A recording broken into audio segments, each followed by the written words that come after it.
around changing locations and shit. Man, get into this motherfucking bag. Stand on the way, I made. Sacrificing time for this shit, man, I got a plan. Tried to tell niggas years ago, they ain't understand. Riding by myself and it's cool, I'm all in my head. Everything in life you can't replace, I build relationships. Pretty little smile make a nigga wanna lock it in. We met the same time I lost a friend, we should try again. You been on my mind, you should hop in. I ain't gon' hurt you, baby girl, you know we locked in. Used to be on FaceTime calls on the regular. Never made time, landed on my busy schedule. Now every time I hit the bay, you know I think of you. Working on your brand, love, you know that I. And now, this is the moment fans watching around the world have been waiting for. Listen. The 5-time champion winning, that's the squad. Mention Dallas once and they know who we are. The infamous star, his shine brighter than any. Then turn your YouTube on and just start listening to Henny. You know what he spit is legit facts and stacks. Breaking down the cash is buried all in the contracts. Who got hurt, who got benched, what's the score? Ask the man behind the hat in the shades, your landlord. Giving us a real, he ain't scared to name names. Delivering the NFL news with southern slang. Move out the way, don't want no birds, no cheesesteaks. Or them tiny little men from New York, get up your weight. And Washington, hey yo, what's your name again? You had the biggest year of your life, still couldn't win. And then again, they don't got time to mess with you. West Coast is in the booth and he getting the interviews. With Jerry Jones, you know we make sure we in the news. And the people saying give us some more, they can't refuse. They call up Lou, get all his tape, he coming through. Now we drunk and nefarious and they taking y'all to school. Cowboys college, fill you up with all the knowledge. They link up with Boss or with Vach, you gotta watch it. And it's you got it, dropping the intro, get to know me. We staying on their neck until we holding up the trophy. Again, yeah. You don't know half the stuff that was happening. You already know what it is. Playing for the Cowboys is different. Yo, big up HTM Sports. Landlord from Alabama and West Coast Cowboy. No matter what they say. Giving you the best of Cowboys convos, Cowboys news, and everything that's going on in and around the NFL. And the only thing else I got to say is, how about this Cowboys? You better tap in,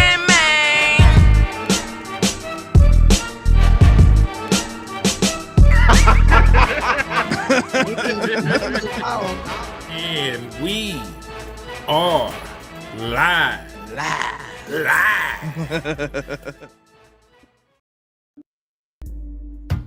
I like, Boy, man, and we hey, live as hell. I like that. That's intro, Wes? hey man, I'm gonna tell you. Hey, freaking, you guys, she is growing as a artist. Like she is growing before our eyes as an artist. So salute to her and her craft. Like she is definitely, like, we're on our craft. Like she's definitely growing. I can hear it in her delivery. I can hear it in her confidence in it. Like you know, that like, first off and foremost, she did her thing. Like she absolutely did her thing. She went first. Yeah, she went crazy on that. And I like how, like, it don't sound like it sound like an actual song. It don't sound like no freestyle, like, you know what I mean? So I salute her. I definitely salute her. She is growing as an artist right in front of our eyes, like, for sure. You know what I'm saying? And then I like how she encompassed, you know, everybody that does work. I mean, she did her thing on that. That's what's up. Hell yeah. Salute to Now that. listen, everybody, Intro welcome goddess. back. Everybody got to tell welcome back to the Kanye West of the Dallas Cowboy content, man. West Coast Cowboy. He's still alive and well in the building. And we are Cowboys UnCut, getting thrown, going crazy, no fugazes, the most unadulterated, unfiltered, uncensored. You can't even show your mama this content, man. That's how raw it is, man. Yep. Hey, and just to answer your question, Joe, I'm currently live on let me see. I'm live on my Facebook, I'm live on my Twitch, and I'm live on my YouTube. So yes, I'm up. I ain't gonna lie, I had to disappear from about 30 days. I got a crazy baby mama out there. I made a bunch of good decisions in my life. One was having a child, but one of the wrong decisions was having one with the wrong person. You feel me? And I'm kind of dealing with that right now. But you know what, man? The word of God says, if you faint in the day of it of if you faint in the day of adversity, your faith is weak, man. My faith is very strong. So you feel me? We're gonna take it all in stride, and you know what I mean. Life is a journey. You know, feel me? So these a bunch of chapters. It's just a chapter I'm going through, but I promise you, this book gonna get read, and we gonna be all right. Yes, indeed, man. Yes, indeed. So yeah, man. Salute to everybody in there. We already over 100 deep across all platforms, man. Hey, let's get it, man. Oh, you break it up a little bit, Lan. You Gucci? Say something real quick, Lan. I think we. Oh yeah. I am muted. You can't hear me? Oh shit. Yeah, you going in and out a little bit. Yeah, I mean, we there. Well, when he kind of go in and out, I can see but man, I appreciate everybody that's, man. Hear everything that's coming over there, man. Yeah, I see all the love and the support, man. I appreciate y'all, man. I appreciate y'all. You feel me? I appreciate y'all. You feel me? We're finna let Boss in too, by the way. Let's get it, man. Let's get it, man. Yeah. Let's get it. Hey, get everybody up in here, man. Yeah, we got a lot to talk about, man. He said Ricky was wrong about the Trey signing. Well, Trey ain't signed with nobody yet. You know what I'm saying? He ain't signed with not a soul yet. So I can't say he wrong until Trey signed elsewhere. Now, when Trey signed elsewhere, we on Ricky ass. But you know, he did get some things right. Yeah, I mean, it's the thing. Unless somebody's out there saying that they got a source that said that he's going to do something, there's no problem with someone saying they believe someone should go here or there. Like, you know what I mean? Like, that's what we kind of do. Like, you know what I'm saying? Like, if the president of the United States didn't been wrong on national certificates, your mama didn't been wrong. You didn't caught your mama lying in a couple lies before, and you love her. And guess what? Your mama lied to you about some stuff. You know she did. You know what I'm saying? But we love her. That's mama. So you know what I'm saying? That white man was delivering presents in the hood. All right. She told you that for 10 years. For real. You know what I'm saying? She also told you the Easter Bunny was putting some money up under your bed. And guess what? It was her the whole time, bruh. So come on, dog. Like, come on, dog. Unless somebody's telling me that, like, Waffle House, unless you say like Waffle House is coming to the West Coast, Barry, you can pretty much, I'm not tripping. But you say something diabolical like that, then that's unforgivable. You know what I'm saying? That's unforgivable. But other than that, man, everything is up for debate. I don't even know who Ricky is too, yes, but you know what I mean? Man. This the dog person that be leaking the information and the contracts and stuff. NFL been looking for him. Yeah. Well, you got to think, man, I always tell people, it's crazy. You could leak 50 things that be correct and leak one thing that don't happen and everybody think you're not correct.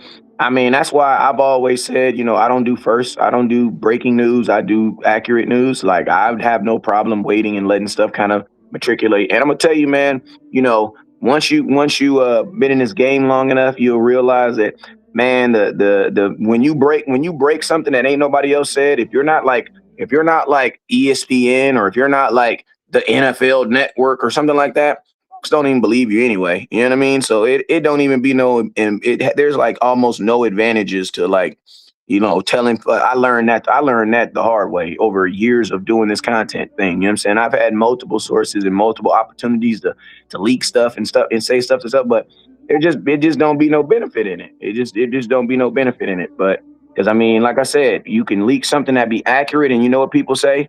You're absolutely wrong. You're absolutely wrong. Then it happens, and nobody comes back and be like, "Hey, man, great job." You know what I mean? So it's like that's why I just keep a lot of stuff to myself. And then when it happens, I be like, I just use it as a way of kind of like having a better informed opinion about something. But there is literally no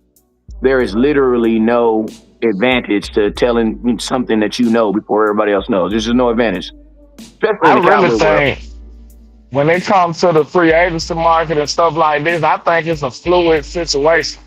So some can look real true before they sign that paperwork, and then other new information come about, and now it's no longer true. I think it's just a fluid situation. Like, okay, he looked like he finna sign here, then a new offer come in. I think the phones just be working, and I think it be moving double speed. So I ain't gonna lie, I don't really know if you could just say, okay, they wrong or they lying, I think sometimes the deal just don't go through. Facts. Or you go meet a dude and you be like, dang, you look like Max Crosby. I thought I was talking to Max Crosby, and you look like Max Shelby.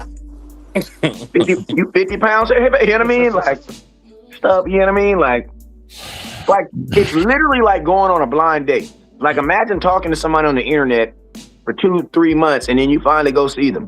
Your expectations are gonna be one thing and reality is gonna be a whole different. Don't mean they lied. That just means they posted old pictures of themselves. That's all it is. But salute to everybody, man. We got 1,000 things to discuss. We got Boss Show Me in the building. We got Landlord in the building. Wes. You know, we gonna come together and we just gonna talk through this shit, man. So let's start, man. Let's just go down the list. Man. First order of business that happened today. We woke up. We knew it was free agency eve. Like something gotta happen. And the Dallas Cowboys did make a move. It was just not a move that I wanted. Like, I ain't gonna sit here and lie, sugarcoat nothing. I personally got on the phone. Well, I personally got on the phone and talked to Boss and said that Rashawn Gary wasn't shit. Right? Me and Landlord did the work. We ain't even dropped the video yet. Me and Landlord got a video of us watching film on Rashawn Gary and Quiddy Pay. Quiddy Pay, it was ass. No, matter of fact, Rashawn Gary was booty and Quiddy Pay was like the booty juice. Like, you know when you squirt a little bit in your pants? Like, that's how bad Quiddy Pay was. Quiddy Pay was the worst one out of all of them to me. Like, out of everybody we watched, bro, like, I don't know how that man got that bad. I don't know how that man got that shit. But Quiddy Pay was god awful when I watched this footage from this year. Now, Rashawn Does that Gary say more about Quiddy Pay or more about the DN market? Which one says the most about it? Jalen Phillips has got $20 million. Yeah, it say a lot about the market. Like, they are desperate. Yeah, they desperate. Yeah, that shit ugly, man. Yeah, so, and listen, I'm not going to sit here and act like he is just the worst player. Rashawn Gary, I'm being slightly hyperbolic. It wasn't great film compared to the other people that I've seen. You know, I watched Chase film. Can I jump in real quick? Go ahead. Just on what you just said, because people got to really know your personality. Like, we rock with you, so that's why we call you Bullet. Like, we call him Bullet because he got no gray. He black-white, you know?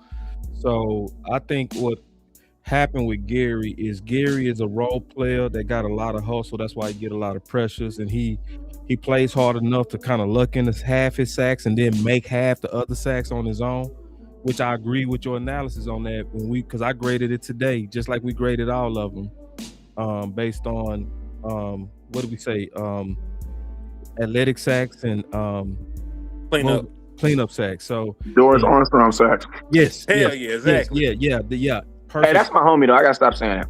No, that's what he did on tape. So that's a perfect metaphor. So what's up, Wes?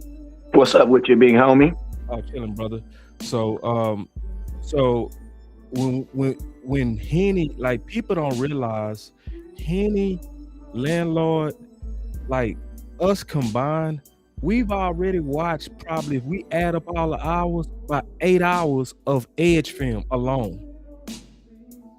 So we got a good feel of what these guys is in comparison to others. Like, if we added up here, we looked at 9. Easily. Yeah. Like, we looked at 9 and we looked at them the same way. We graded them the same way. We gave them mostly the same time, except probably at the end.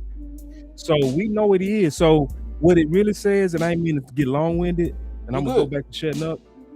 What it really says to me is that we just got more work to do. Yeah, he can't be your lead horse, dog. No. Like, if you and listen, I'll be fair. There's some edges you had last year that he's better than. You know, at least he had a better season than, I should say. Like, he had a better season than Dante Fowler did last year. It doesn't mean he's an overall better player, but that particular year, you know, because of what he did in the run game, because I will give him credit, he's a very good run defender. But, you know, I wasn't really looking for that when I was looking for my edges. I needed pass rush. We already got the top rushing defense when we got Quentin Williams. If you go check the metrics, you were number one in almost everything at that point. So you know, I wasn't tripping on run defense, but he, like you said, he got a high motor, he hustles, he plays the run, and he'll get you some sacks. You know what I'm saying? But there's a reason that they spent the 12th overall pick on this man and giving them all this time to develop, and they still felt like the best thing to do was to trade away their future for Michael Parsons. If he was that kind of game-changing edge, he would still have his ass in Green Bay. If he was of that caliber of pass rusher, you would have to trade a first-round pick to get him or some shit. He is not that, but he is a serviceable pass rusher that can be in a room, but he should not and cannot be your primary guy. You know, leading things off. He's not a Michael Parsons kind of pass rusher. He's not a Trey Henderson kind of pass rusher. He's not a Max Crosby, a Will Anderson. None of that shit. Like, he a rotational edge, and the Dallas Cowboys got more work to do. Now, granted, they're positioned very well in the draft. Like, they might be eyeing people to draft the drafts at this point. They might be eyeing a Reuben Bain or a Cassius Howe or the boy Mason out of Oklahoma. They might be eyeing one of the edges coming out that fit the system of what they like to do. Still though, like, I'm not. We're just talking about an acquisition. Cool. Like, you got somebody that's better than what you had at the bottom of your roster, but it doesn't elevate what you were overall. Yeah, and then also, listen, I think too, like, man, you got to see. I try to use practical analogies because, you know, I think you know, Jesus used them. You know what I'm saying? So if you understand it, sometimes you know it's meant for you to understand. And if it don't, it's not meant for you to understand, right? But we got to remember, man, like, you know, when you meet a young lady and she about to be your girlfriend, no matter what her past is, you're always hoping that it's going to be better with you. You always want to hope that you're going to be the deciding factor of why she's going to be, you know, why she's going to be that best person for you. So, you know, to a degree, like, you know, you know what I'm saying? It's kind of like that hope, you know what I'm saying? And it's like, I think the Cowboys are, when you get a new defensive coordinator and a guy, you want to get him pieces, or at least what I used to do when I used to be a district manager for a company. I'm not going to say their name because I sued them and won. I would hire all my homies, like, at least for the first 60 days. Like, if I didn't know you, bro, you was not about to be one of my store managers. Why? Because it's not really about your talent. It's about the other T word, trust. I need someone that I can trust to give my things that I'm going to say in examples and be able to translate that into what practically is happening out there on the football field.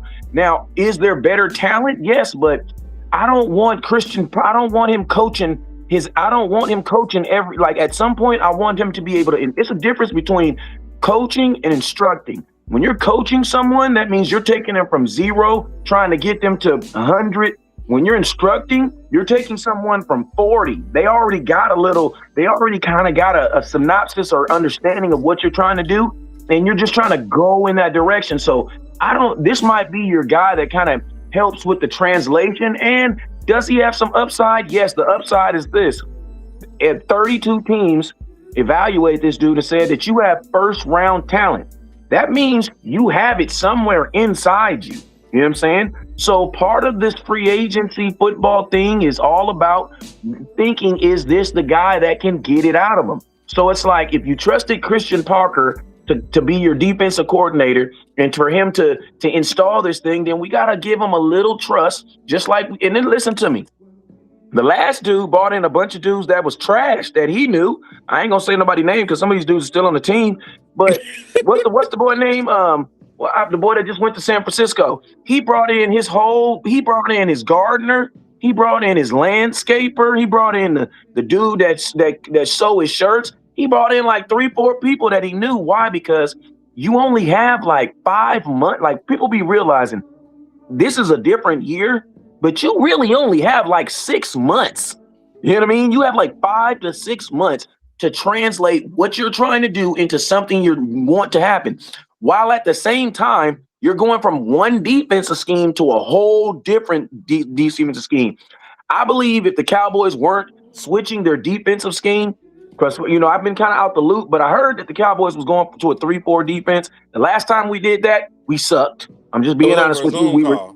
It was over Zoom. Remember, it was during the pandemic.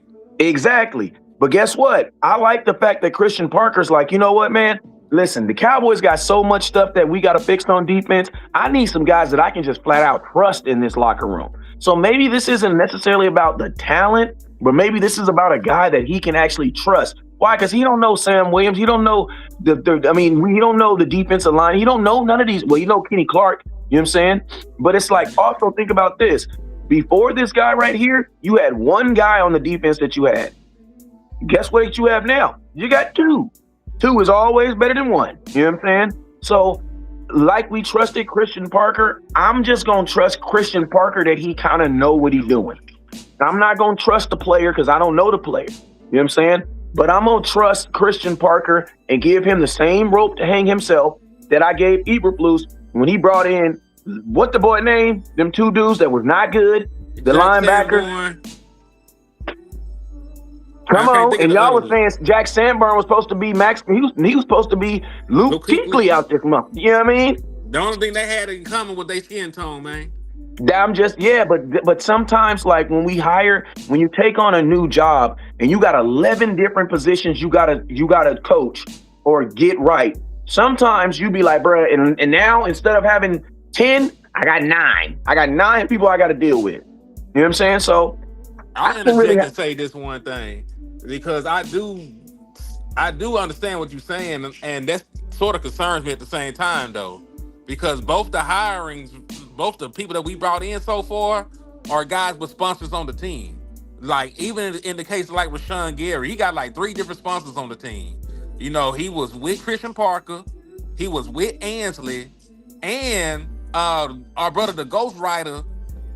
He already trains with this man, so there were probably 3 people already on the team that vouched for this man to bring him in here. The same thing that can be said for Jalen Thompson, because he was just with Ryan Smith who we brought over. So you're right. The two, and I'm not necessarily sure I agree with the approach in this standpoint because there's only so many roster spots. But they did bring in people that they know and trust. You know what I'm saying? They did bring in people, and yeah. I probably would have, and that's the thing. Do I go with somebody that I watched their tape and I feel was better, and is flat out a better player?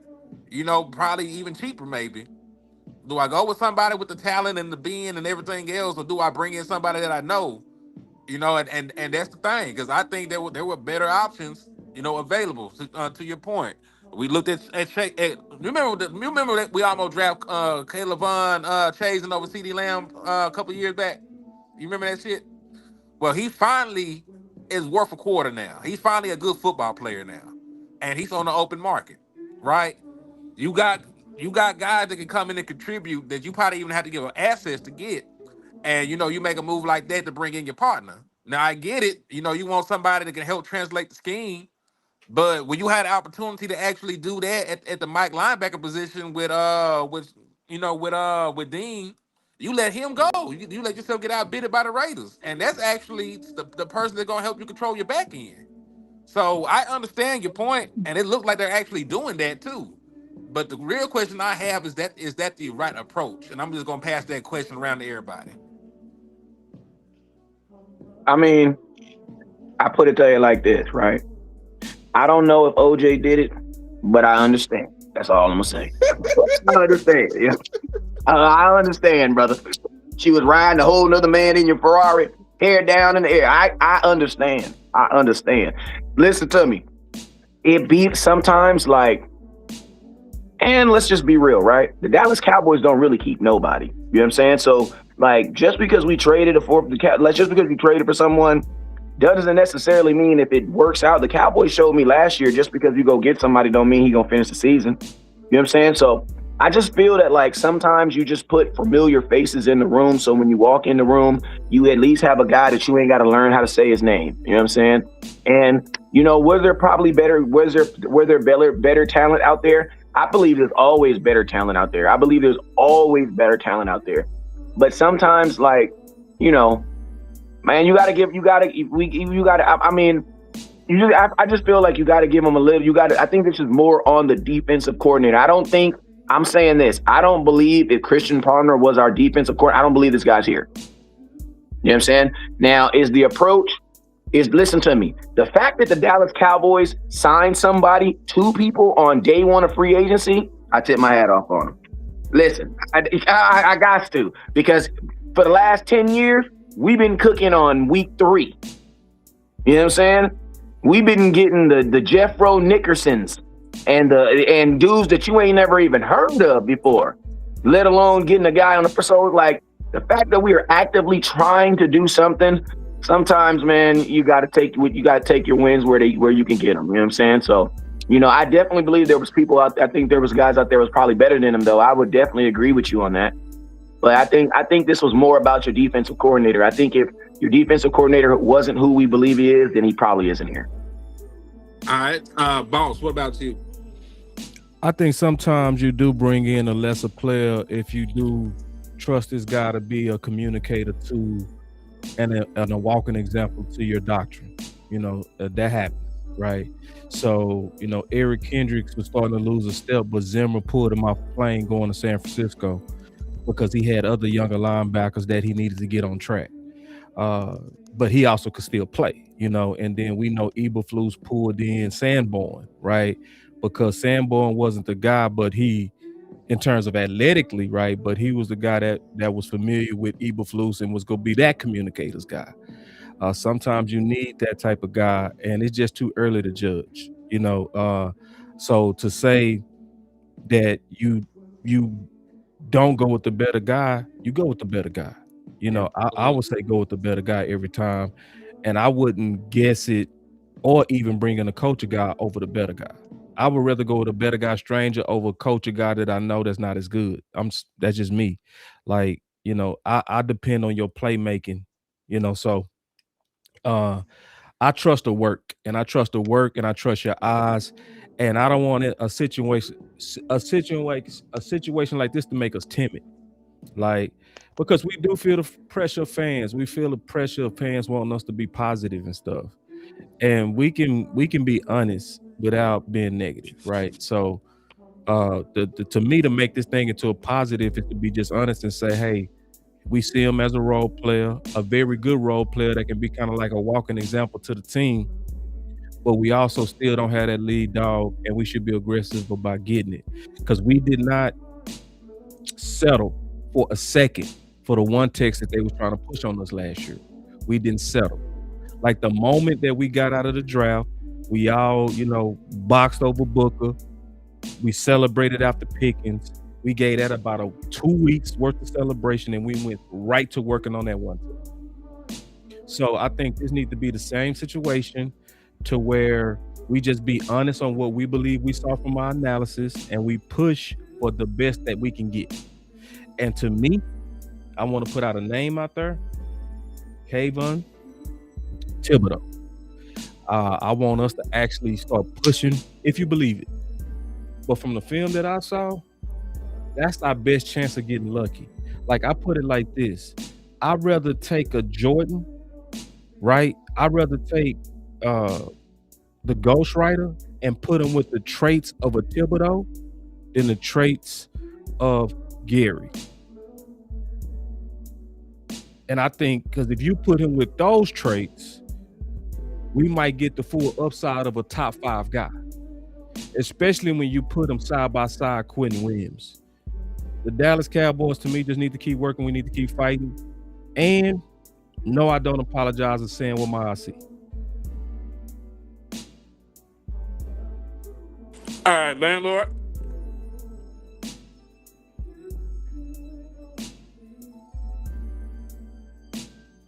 I think he cut out.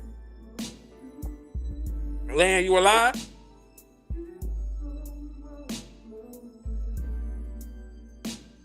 I think he dropped by accident. He's still, it's still showing that he's on there. Damn, okay. And somebody said I heard his tape was boo-boo. It's not boo-boo, because his effort is good. It's just what happened is it's like, bro, if you go out, ain't nobody gonna be really excited about the 8 best looking. Yeah, I agree, man. You guys, I ain't gonna let y'all listen. Y'all look. You guys, I'm not in a position to like say to speak on the tape. So I'm just kind of like speaking on what the organization was thinking out. And you guys, when I make this statement, I'm not by any means saying that I agree with it. I'm just saying I think I kind of understand why he's in a Dallas Cowboy uniform. You know what I'm saying? Yeah, I understand too. Yeah, because they do stuff like that. So no, you're not wrong. You know, like a lot of people, you talk about bringing in people that they trust. They bring in people that they trust. He got a lot of people that will vouch for him. You know what I'm saying? So I understand the thought process behind it. You know, I just think they might have needed to go a different direction. And listen, he might set me the fuck up. You know what I'm saying? He might make me look like a damn fool. Like Henny, you don't know shit, nigga. Go out there and get 10 sacks first time in his career. You never know. I know, and I hope he does that, man, because that's better for the team if the people that you don't believe in succeed your expectations. You know, that's better for the team. I mean, they're contributing in a way that you didn't expect them to. Yeah. But you know, I just don't need the Dallas Cowboys to rest on their morals. You know, I need them to consider guys like Chase, to consider guys like hell, Joey Bosa, old ass was out there hooping last time I looked at him. Yep. Like there's still guys out there that you could bring in, you know, that can have value for this football team. And I know it's early. You know what I'm saying? It's early, and we'll talk about the other guy too. So we did get a safety for the first time in 11 years. They don't even value safety, and they brought one in at $12 million APY. So we'll talk about that next. Matter of fact, I'll start with you, boss, and I'll give it over to Wes, man. What are your thoughts about the Dallas Cowboys adding Thompson, safety out of Arizona? Well, it's another guy we've done work on. So it goes back to what we all said before. We called him an upgrade over Donovan Wilson. We talked about his range. We talked about that he seems to be a sure tackler. He can be a little bit stiff at times, but he shows great courage. Very good youthful safety. So we got better there. That's where I can say, emphatically, we're better as safety. You know, so I don't have anything really bad to say. The only thing I say is this: Minka was better on tape. So is Donovan Wilson still on the team or what? No, Donovan Wilson was an unrestricted free agent. He is on the open market. He need a job somewhere. And the way he played, you know, he might not have a job. Because nobody that was a Dallas Cowboy free agent has been signed by a different team yet. Nobody cares to sign our people right now. Well, nobody on our defense have come in. You listen to me. You were on the worst defense in the NFL last year, so there's nobody on our team that's probably even worthy of calling. You know what I mean? Except for the dudes that we just added in the middle of the season. Probably Quentin Williams is the only person that's worth calling. I'm pretty sure. I don't even know if Trevon Diggs got a job right now, and he got released from the Packers. You know what I'm saying? So I don't think anybody on our deep. To be honest with you, outside of George Pickens, I don't believe there's anybody on our team that would have deserved a franchise tag. I don't even think he deserves a franchise tag, to keep it real. But I'm just saying, talent wise, there's no one that was good enough to even have that conversation. There's no one on our defense right now, I believe, that's good enough to have a first day free agency unless we release Quentin Williams. If Quentin Williams is still on the team, then yeah, there's nobody on our defense that would deserve that. You about right though, because both Diggs brothers are unemployed. That's crazy, right? They can get their wish to play together now if they wanted to. Yeah. I mean, and I'm gonna keep it real, man. That's why, hey, listen to me. That's why I be preaching, man. We do not take deals on our first extensions. I'm sorry. The first contract, that first extension that you get, that's the money that you gonna buy your mama a house with. You ain't buying your mama a house with that first contract money because you don't even know if you're gonna get through that first contract yet. You got to remember, your rookie deal is based off of what you did in college. You know what I'm saying? So, you know, I understand why these dudes be holding out and getting the money, that max money, because in Dallas, you ain't even finishing these contracts. You ain't never lied. But Len, I missed you on the last one. What are your thoughts about the Dallas Cowboys signing Thompson?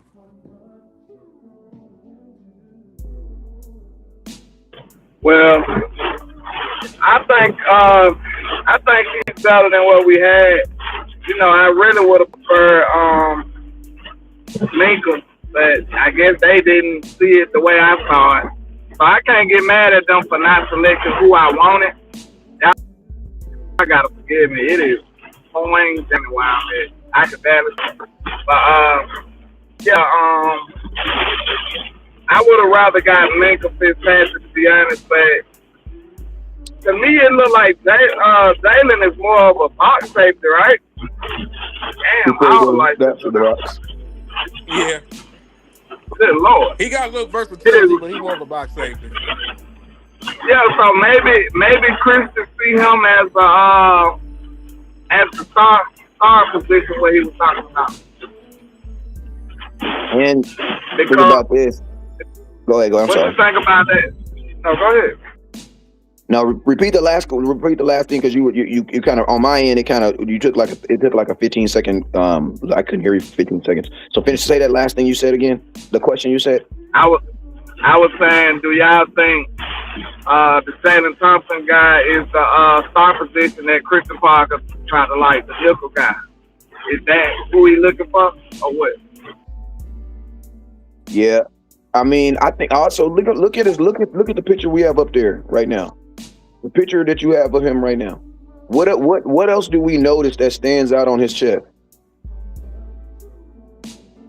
Oh, he a captain. Yeah. Who's your captain of your defense right now?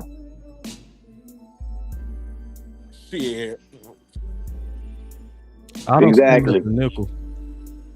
You know what I'm saying? So I think that the Cowboys are about to do something dramatic. You're switching your defense to something that that you haven't done successfully in a very long time in Dallas. I don't think we've been a 3-4 defense since 2020. Yeah, I'm about to say before Jalen Smith. Had to be before Jalen Smith. So that was, but I'm saying successfully, not just an experiment. That was an experiment. You can't even count that, man, because that was COVID year. That was just a weird situation. We was literally sending people YouTube videos. You know what I'm saying? They literally learned the 3-4 defense based on a Boss Cowboy breakdown. Like literally. Yeah. Like for real. Like that's how I learned it. You know what I mean? But I mean, it's like, you know what I mean? Saying you don't think he a nickel. No. Box safety. Not from what we saw. Like we put on Cooper DeJean for him to be the model, and their games are different. You got one guy playing in a lot of space, and you got another guy that's kind of half space, especially sideline space, but then also a guy that sometimes get lined up on some matchups, like Cooper DeJean was on some tough matchups way more than Thompson in terms of where they was playing and how they was playing.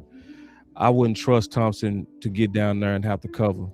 I wouldn't trust it. Like not in a long period of time. I saw some plays made, but I wouldn't want to keep putting him in that situation with a more agile guy.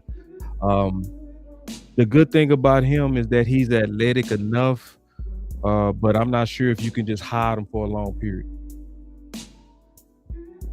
But one thing I'm looking. Say, it don't stop you from drafting somebody like Caleb Downs if he do fall to you. So then you can mix and match some things. You can switch their responsibilities around. Because I think that Caleb Downs might be able to play a lot of nickel slot for you if you wanted him to, because of his versatility and athleticism. So, and listen, I can't be sitting here depending on no rookie no damn way. But I'm just saying, if you get the opportunity and they overthink it again, they let that fire ass safety fall like they do every damn year. Like. You got a better safety room, and then you would have a real legit person that can play the star for you. But that's just me wishing and hoping on a star at that point. You know what I'm saying? I don't really think you are, man. I don't think you're wishing and hoping. The only way that you might be wrong is if the trend of safety is starting to creep back up, and I'm not sure if that's happening. Right? We would have to look around the league, but the trends that you notice happen. Like you and Landlord noticed the trend of receivers going early last year and the year before. Mm-hmm. And it was so undeniable that I couldn't even fight y'all on it. I called y'all sinners for that. And evil heathens. But I couldn't deny it, and it happened like that on draft day. It happened like that. Like y'all predicted it was going to be a run, and it just makes sense. Because a lot of teams trying to stay away from paying Pickens types. If I can draft a guy in the first and he pan out, right? then I don't have a big ticket receiver on my books. You know, I got 5 years worth of rights on a hopefully dope guy. So now I don't doubt your trends. I don't even think you wishing upon a star. If anything, you probably super realistic on him slipping because it's already been a lot of leaks about it, injury and stuff that cause scouts to kind of get skittish and not want to put their job on the line. When you start hearing about the knee,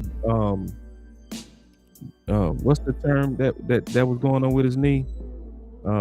Degenerate or something. Basically, his knee like it's breaking down. So so that could happen. But I would just say on day one though with Thompson, it's just gonna be one of those where I see him as a solid starter, just a good starter. I don't see massive playmaking yet. Like I don't see it like a major ball guy. I see a guy that's just gonna be kind of reliable, and sometimes that's all you need back there. That's all you need back there. We all want playmakers, but yeah, he's an upgrade to, and that's a step in the right direction. And I like the fact that this is coming from the back end coach, right? You have a personal coach, and like Wesco said, you saw that C on his chest. Those type of traits is kind of like I'm bringing in guys that I feel like will be able to spread my culture, my way of doing it, my style of doing it, like all of that kind of stuff. Like my tempos at practice. These are the things that these guys already know about the coaches. And they target it and they got it. So the only fear that I would say is, and I think everybody should agree with me on this. I think we saw a little bit too much sponsorship last year. And I would want them to kind of do like what they did with the coaching, where they spread a wide net and they got the most qualified guys, right? I don't want this to become, okay, we pick qualified coaches, but now the coaches are kind of moving like politicians, where they over here like, let me go get the guys that I like, the guys I'm familiar with, versus like you did with coaches. You got the most qualified guy. They got qualified strangers as coaches. I think they should do the same thing with the players. Go trust your eyes. Go trust interviewing these guys. Don't trust that, hey, I was in the building with this guy and I like him and he has a good attitude and all that kind of stuff. Because I think you can miss out on dope talent when you like that. Yeah, I could definitely agree with you on that aspect as far as missing out on talent. To be honest with you, the more y'all talk about it, he sound like a replacement for Malik Hooker while he up here celebrating 10 years in the NFL. Salute to him, but god dog, man, when are we gonna call it quits? That's all I'm saying. Or when we gonna call it quits on him? I mean, I'm not saying that it's not, I'm saying there's not, other positions, but I think Malik Hooker in my mind has always been like Jeff Heath. If Jeff Heath is your best safety on your team, you're probably in trouble. You know what I'm saying? If Malik Hooker is your best safety on your team, you're probably in trouble. You know what I'm saying? Like that can't happen. Like there was times last year where our defense literally missed Malik Hooker. Like we were literally like, oh my God, when is Malik coming back? Nah, bruh, we need that. Malik Hooker cannot be our best safety on the team. Like that just can't happen. So I think, to a degree, in my opinion, he sounds more like an upgrade to him, even though I know we need another strong and another guy that can be in the box, but he really sounds like an upgrade to Malik Hooker, to be honest with you. Because, I mean, if you bring in if you go draft Caleb Downs, Malik Hooker's on the sidelines. So, hey, I'm gonna do a little exercise with y'all real quick, man, while we all in here. And listen, we got up to over 400 people across all platforms, man. There's like 410 people in here right now. So the nation We really can't even did see want your to hear face, this man. shit. Let me see your face, man. I ain't seen let me see your face. Show Hold your face. on, hold on. I'm up here chilling, man. I'm up here parlaying. I'm up here wasting Oh, okay, time. my bad. I made your private business public. My bad. I thought you was at your computer. Nah, you Gucci, man. You Gucci.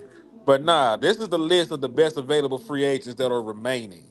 Right. Unless somebody done got signed since we got on the show, these are the best available free agents. I want each of y'all to pick two names off of this list and why. I'm gonna start with Boss. I'm gonna go to Land. I'm gonna go to West, and then I'll go last, man. So, Boss, pick two names off this list and tell me why you want them.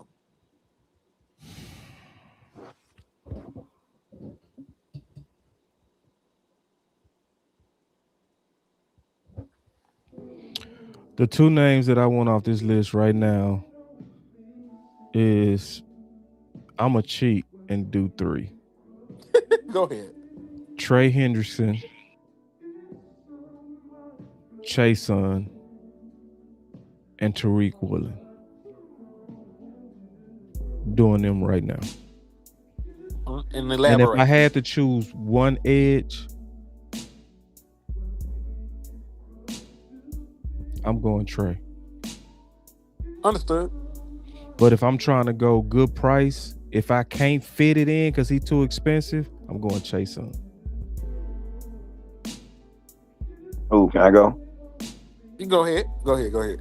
I'm about to just start some controversy.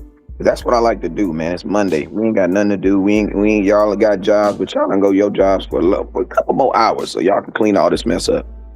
First off, because they all gonna be cheap. You know what I'm saying? So I'm shopping at the in the bottom barrel. So give me Dallas Gobert. Give me him. Why? Because my quarterback always does good with a bunch of tight ends. And guess what? I want to put it back in Jesus's hands. You know what I'm saying? So give me that tight end right there. Give me that tight end right there. Because my tight ends, I mean, ASAP Ferg. Would be dope. Huh? The offense would be dope. Yeah, to be dope. Because man, listen to me. Oh, You listen to me. I know one thing for sure. Dak, listen to me. If you go get Dallas Gobert, technically, that'd be that from the starting point, that will be the best tight end that Dak Prescott has had. Now, has there been other tight ends that he's developed into really good tight ends? Nah, that'd be the dopest one. But that would be the best tight end that he's ever, like, from day one. Yeah, he get loose. He get loose. He get loose. So I'm gonna go get him. Then that's outside the box. I'm about to go get Devin Lloyd. Why? Because he's obvious. I'm also go get. Listen, I'm gonna tell y'all this one right here. Listen to me. This is my home. I ain't gonna have too many friends after these podcasts, man. But I just don't. 53. I got two more names I want. These are cheap. These are cheap players that I'm gonna go get. I don't even want to say this. Man, I'm gonna go get. I'm on date like in 2 weeks. Because he's still gonna be free because he under 5'11". I'm probably gonna bring in Kyler Murray. You want to know why? Because my backup quarterback, who is he? And my quarterback is outside of the fact that the offense is gonna keep him standing up. I want to be able to take Dak out for a couple plays and run the ball from the quarterback position because that is an aspect that we have a hard time stopping. So it's like we need to be able to. I want to be able to do that to someone else aspect. Now I'm not asking him. Now obviously I believe he's going to probably want way a lot of money, but whatever. But I'm just saying if he's cheap, why not? He's going to be your best backup quarterback. If something happens to Dak Prescott, my season keeps going. You know what I'm saying? I can't be in a position where it's like Dak goes down or he misses a couple games and everything goes to hell because the math says that gonna miss a game or two. You know what I'm saying? Now, these last couple years, we've been getting kind of lucky, but we were on a little track where he was missing a game. So give me a solid backup quarterback that don't need developing. And when something else goes through, we can still think that, man, all right, we're going to do halfway something. You know what I'm saying? And then also, I'm also replacing another dude right now that the Cowboys probably ain't going to bring him back. Why? Because of personal reasons. But go get me Nashawn Wright, bro. Like, what is you talking about? Yeah, like, that's a good one. I kind of regretted not picking him. Yeah, like, what is we talking about? Like, go get Nashawn Wright and bring him. Pick like 7 niggas now. I know, damn, man. But they cheap. Listen, it ain't my fault. Listen to me. Like I went 3. This motherfucker. Yeah, but you went 3. But listen. But you went 3 expensive dudes. I gave you your 3 though, Wes.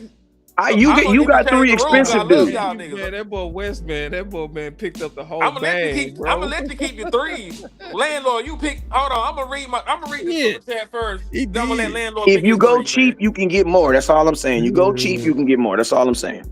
You ain't lied. So real quick, man, but you pick a quarterback, bro. No, that's expensive, bro. Like, come on, man. I know. And you pick Nashawn Wright. Nashawn Wright gonna cost a bag. Hey, real quick. Salute to Outpo Dog with the 10-piece, man. He said, great discussion and content, doggies.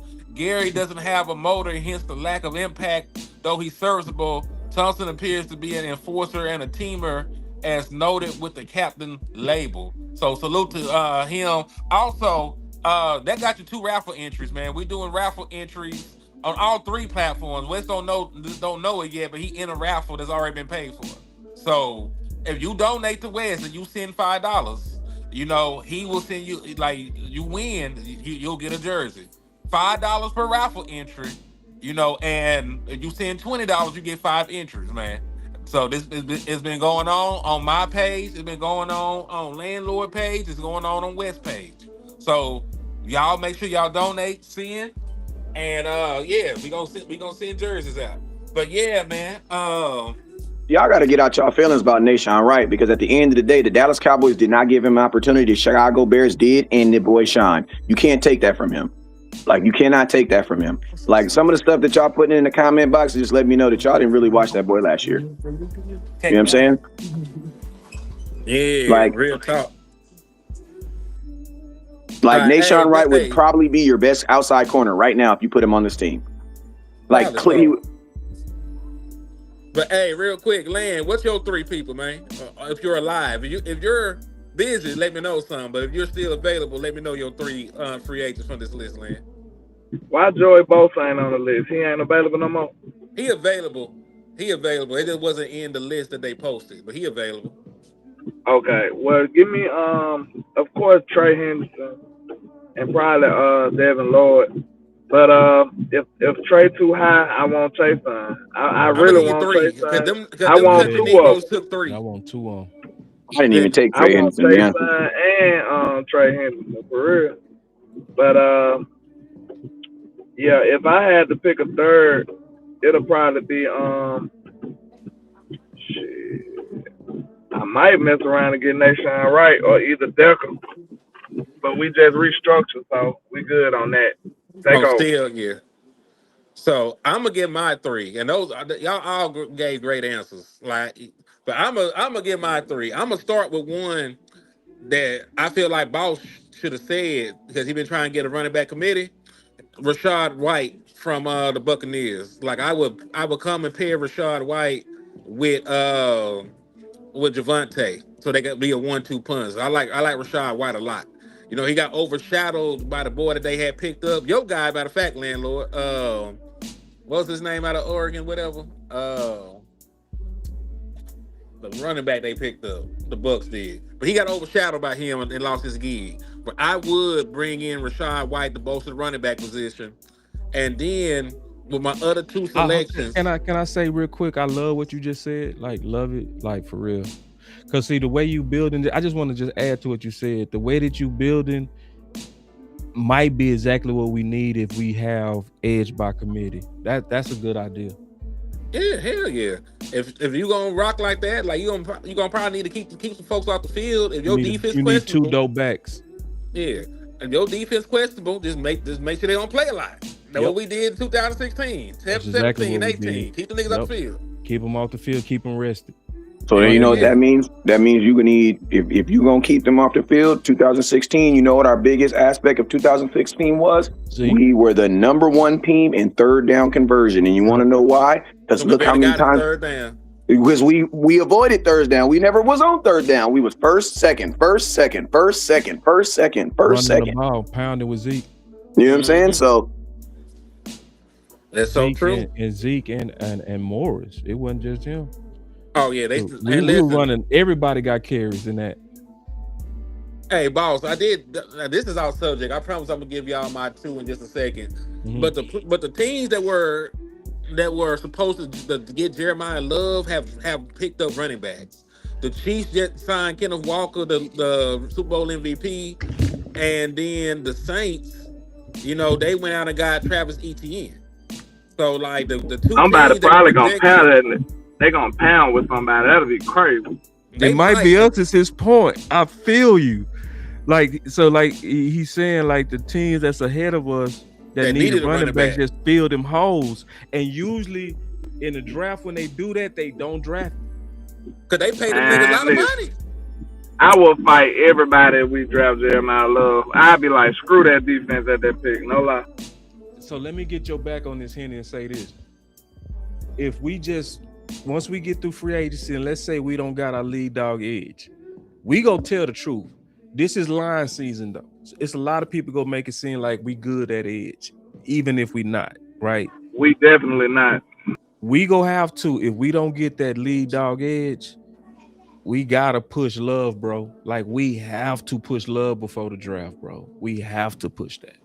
And see, I know we go do good in it because we all believe in it. Like all four of us. Like all four of us equally know that would be dope as shit, bro. Hell yeah. That West would make Coast- Pickens and them unstoppable too. Like this is like this is why. Oh man, I don't want to cuss. Go ahead. Do you know what show we on? You don't I cuss. do, man. But like, I want to go really off. I'm trying to be tempered. This is what aggravates me on people that be like knocking Love at 12.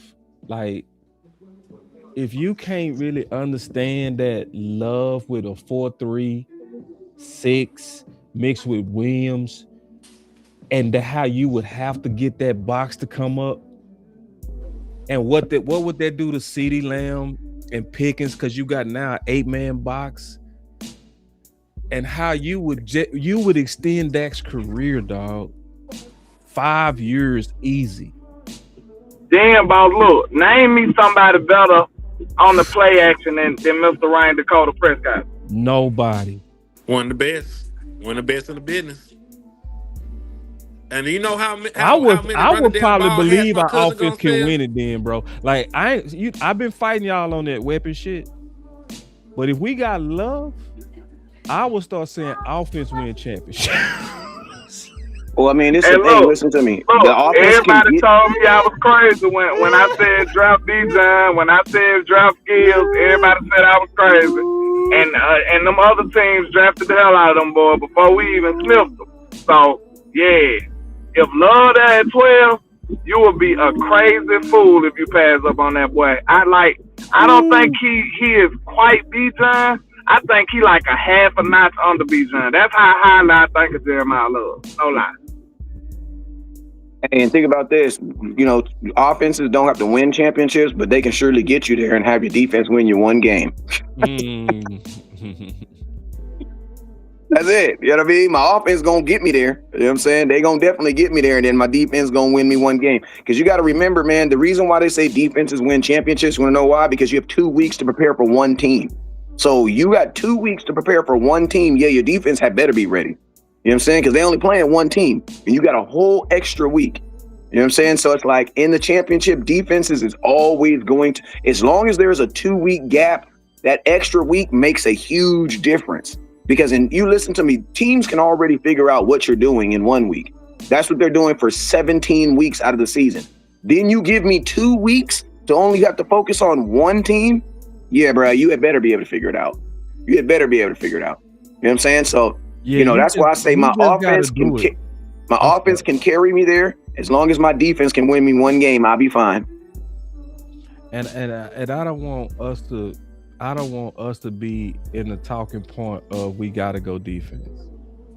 They got to do something in free agency then. Yeah, and even if they don't, bro, if the best player out of 12, in my opinion, should never be a conversation about need. Not 12. Because the rarity of the talent that's up there, bro, you just got to get the best dude generally, and then say, hey, if we got to band-aid the rest, hey, that's the card we dealt with, how we built in free agency. But you don't pass up dopeness for need, bro, ever. Yeah. You ain't lying. Real quick, let me get the super chat, man. And listen, I think you already know that's hard though. Love or Downs if they both there at 12? Love. Zeke was drafted to prolong Tony Romo's career. Tony Romo got hurt in a preseason game that he shouldn't have been playing in. Bad management by the Dallas Cowboys. Dak won't be in that same position. I might go Downs. It's hard, ain't it? It's a hard. That's hard. Ooh. Landlord. Ooh. That'd be stupid. Hey, that would give you leverage to trade too, bro. Yo, balls don't want to hear that, but that's real. Love or down? Ugh, They both there. Love or Downs? Just because the defense needs so much fucking help, I'd probably just go Downs, man. You sounded so dejected. You don't even believe that shit. Nah, I don't want to do it. Nigga. I don't want my defense to be this bad either.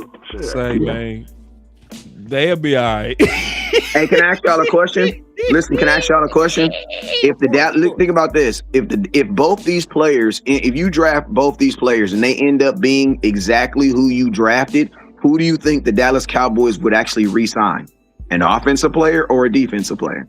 Offense. So then you draft the offensive player because I don't want to draft Caleb Downs and then he goes on his next contract. But I'm just exactly that's because, bro. Listen, if Caleb Downs ends up being everything we dream of him being, he's going to be a Patriot in 4 years, or he's going to be a Packer in 4 years, because that's exactly what they did to Micah Parsons. There's no reason Micah Parsons shouldn't have been on this team. But if Micah Parsons would have been on the offense, he'd still be on this team. The Dallas Cowboys Y'all know we ain't finna sign no running back either, though. We did before. I mean, we have a choice then. To me, that's why we got to push for it, landlord. If we sit quiet, no. But if we do what we always do, when we hit them streets, bro, we generate talk. You know what I'm saying? Like, nobody generate talk like when we come together, you know? So that's why I'm saying after free agency play out, if we see that we got edge by committee, it got to be pretty much, you know, campaigning love heavy and trying to find other running backs like Rashad White or something, you know. But we gotta feed that running game, and I think we gotta flood the streets with all the dope. All right, I got one more. So we talk about edge by committee. Act like Trey Henderson name ain't up there. Act like Trey Henderson name ain't up there. I'm cool on Trey Henderson. I'm just being honest with y'all too. I'm cool on him. I'm cool on him. I was cool on him and Max Crosby. And just to be honest with you, just because, like, I don't want to pay a guy to be what he wasn't last year. Like you pay a guy to go be something that he wasn't last year, and then he ends up not being that. Then you're looking at him like, well, you know what I'm saying? Like, if you're gonna give Trey Henderson the type of money that he wants, then I'm sorry. Like, that's like I'm not. I just, and I know that he has legitimate reasons for the things that he's did. But man, listen to me. The future ain't always what we plan it to be. You know what I'm saying? So, and especially on defense, man, like, especially with all the changes there's so many, like, honestly, there's so many reasons why a defensive player could fail on this defense. Why? Because you have a new defensive coordinator, you got a new scheme. There's just so many different nuances that a player is going to have to come in and deal with. Whereas on offense, everything's the same. Everybody knows each other. You just got to go be who you are. That's it. It's plug and play on the offense. Why? Because everybody's the same people. On the defense, I don't know who my starting corners are right now.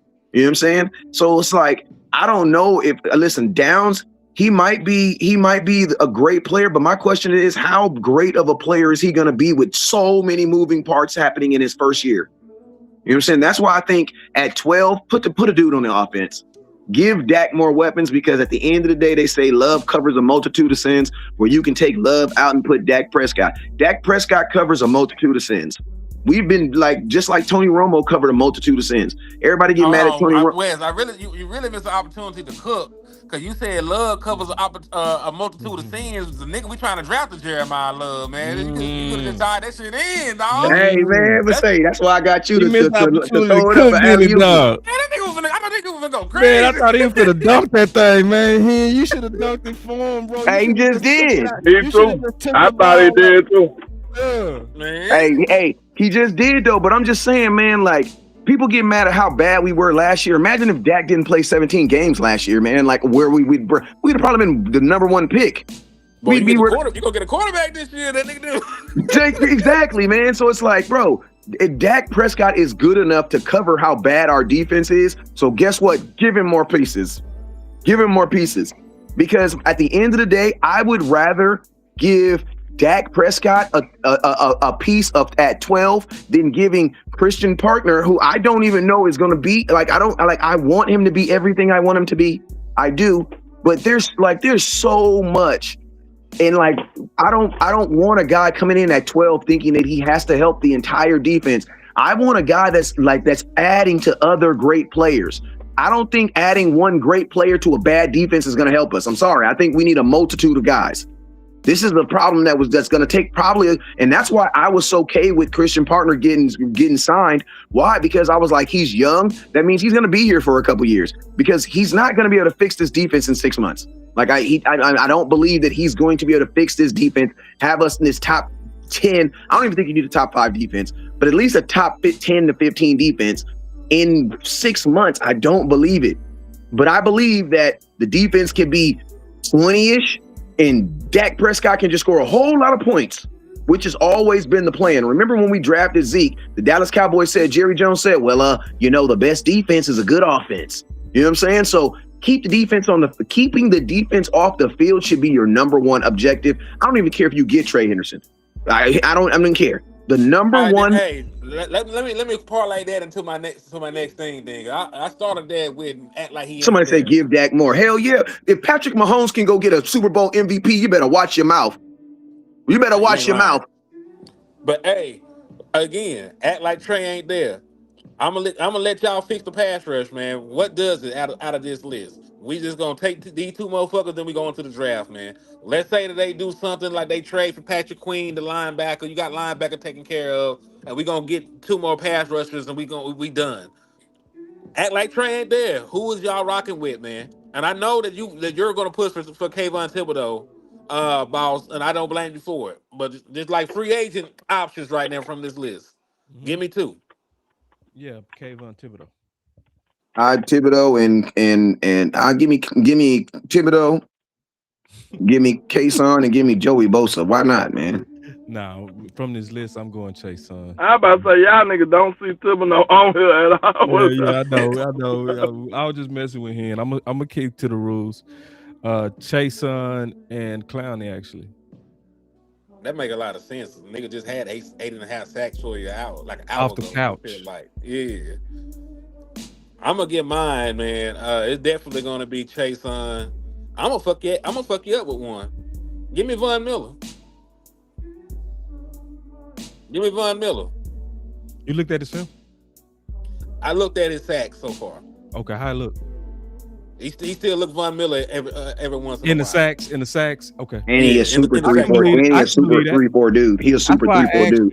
He is 3-4 dude. He's a super. I was looking at Bosa when he hit me with the link. So from what I've seen so far, he still got the power. He still got explosiveness. I can't tell you about the production because that ain't got nothing to do with me. Systems and situations is different. Y'all be careful. So I'll take Chase and Bosa. And I ain't look at Von, so I can't say. Yeah, Von Miller is 418 years old and still getting caught up in the club. So I mean, he still got it. Yeah, I'm somebody that I'm not afraid of old. I do know there's such thing as, like y'all said, imperfectly corn. Y'all need to trademark it. Wake up sorry. That's a real thing. But one of those things that I try to watch for is there are those anomaly type of athletes too, right? Like Bobby Wagner's, like what was the Junior Seau, right? I think Minka Fitzpatrick won. I ain't gonna lie. Yeah, okay. I think Trey won. Henderson. Terrence Newman played till he was down there 40. Yeah, I think everybody should be judged on their individual merits and their game, bro. So Trey, like another dude that we'll all likely agree on, that he go age slow, Keenan Allen. Like, it's certain dudes, they ain't never win with athleticism anyway. Mike Evans. Yeah, like if you ain't like Mike Evans just a bully. That been his game.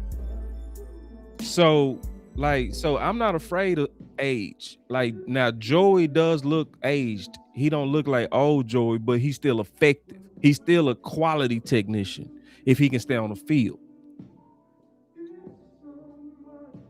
Yeah. I mean, one thing about the 3-4 defense is you're not going to have pass rushers on the field when you think they're running the ball. When you think they're running the ball, you're going to be switching them linebackers out. So That's part of the reason why DeMarcus Ware left the Dallas Cowboys and went to the Denver Broncos, because he did not want to be on the field. I was alive when this happened. He did not really want to be on the field when the Dallas Cowboys were trying to stop the run. So where did he go? He went to the Denver Broncos, who only really put him on the field when they were pass rushing. And guess what he did? He flourished and he played longer and ended up winning a Super Bowl. You know what I'm saying? So that's all I'm saying. Now, I know you didn't bring it up, but when are we gonna get to work on the next wave of guys? Shit, tomorrow. Okay. Tomorrow, I'm down because we gotta look, man, because they gotta do something about pass rush. Linebacker has been wiped out too for the most part. Has it? Well, Drake, the one boy from Denver, just got released, so Drake, they ain't looking at Drake Greenlaw from what was reported, but they missed out on Dean Quay Walker. Him and Quay Walker went to the Raiders together. That Georgia connection linked back up. Quincy Williams signed somewhere else.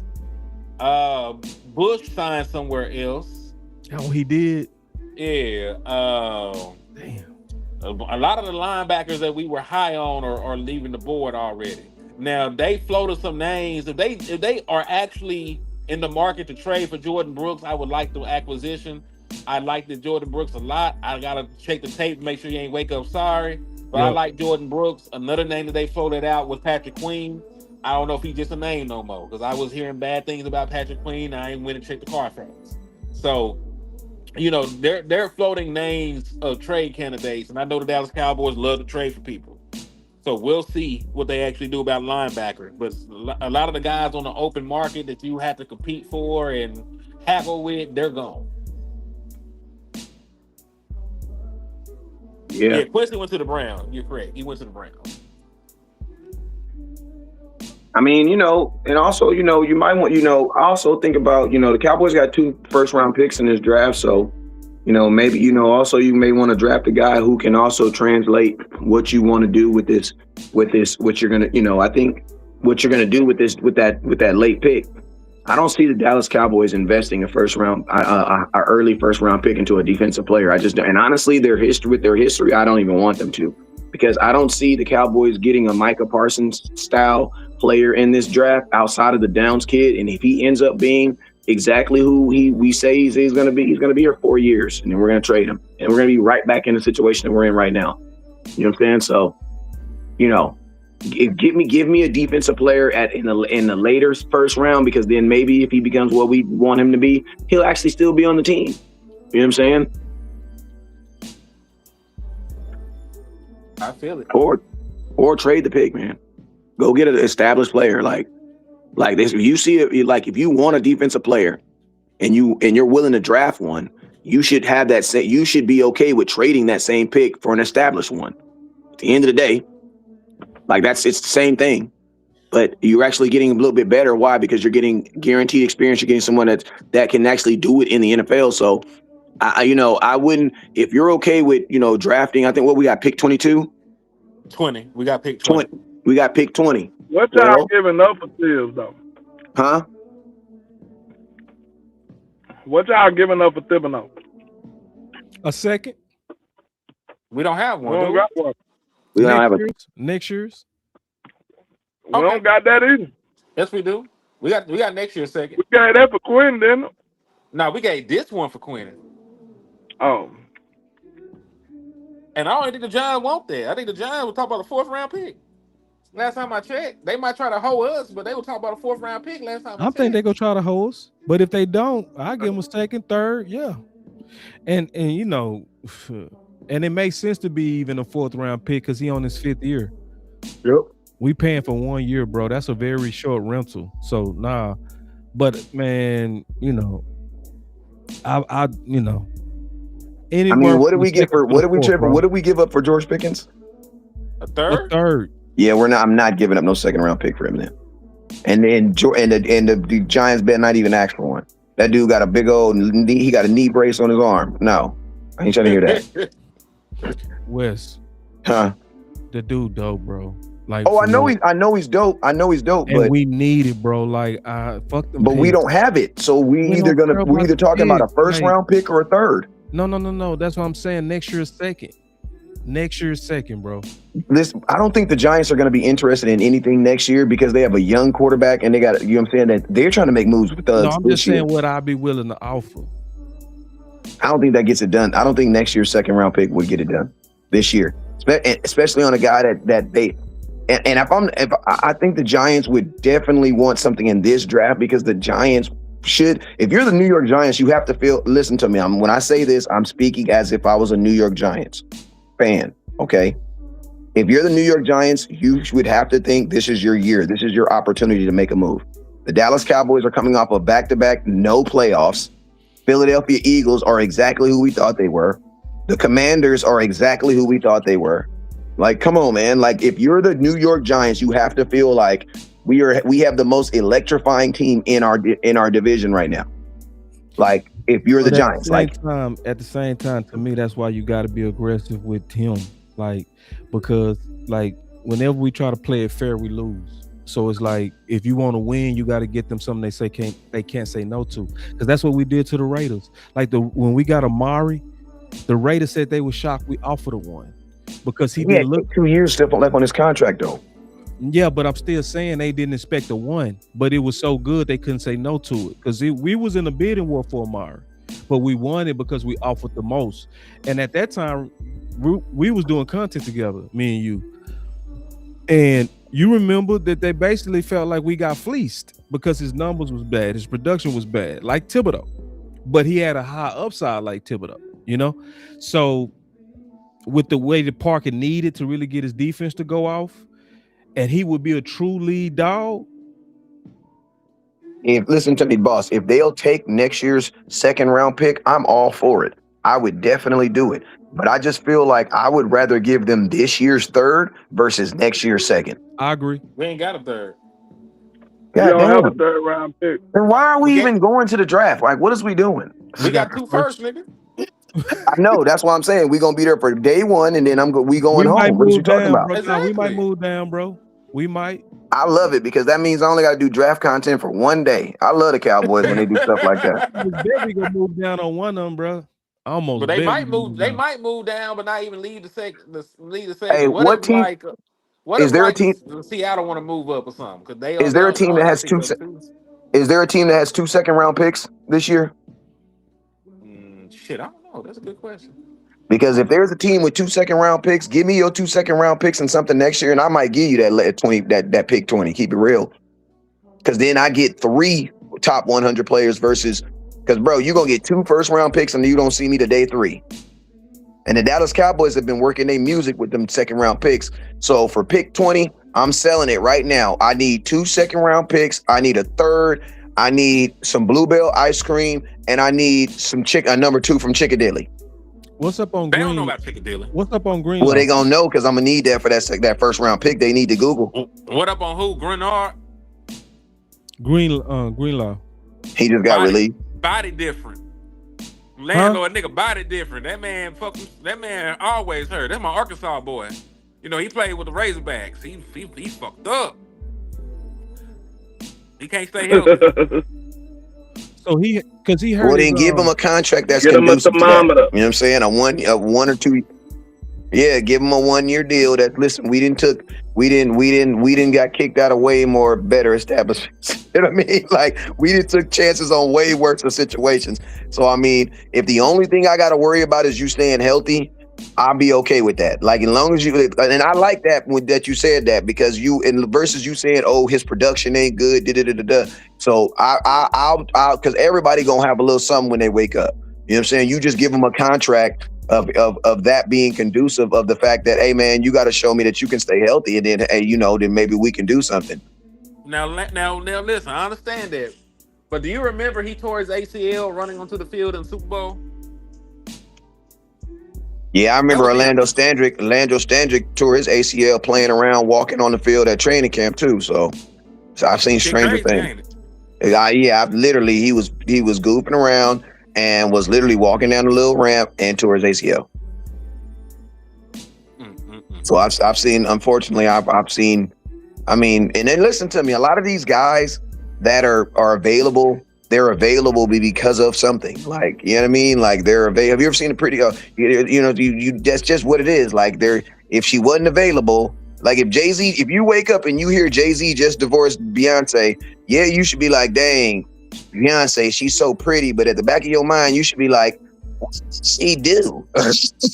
Like a part of you should be like, what to get herself in this situation. You know what I'm saying? Because it ain't something that's natural and normal. So a lot of these dudes are in this position simply because they have a fatal flaw.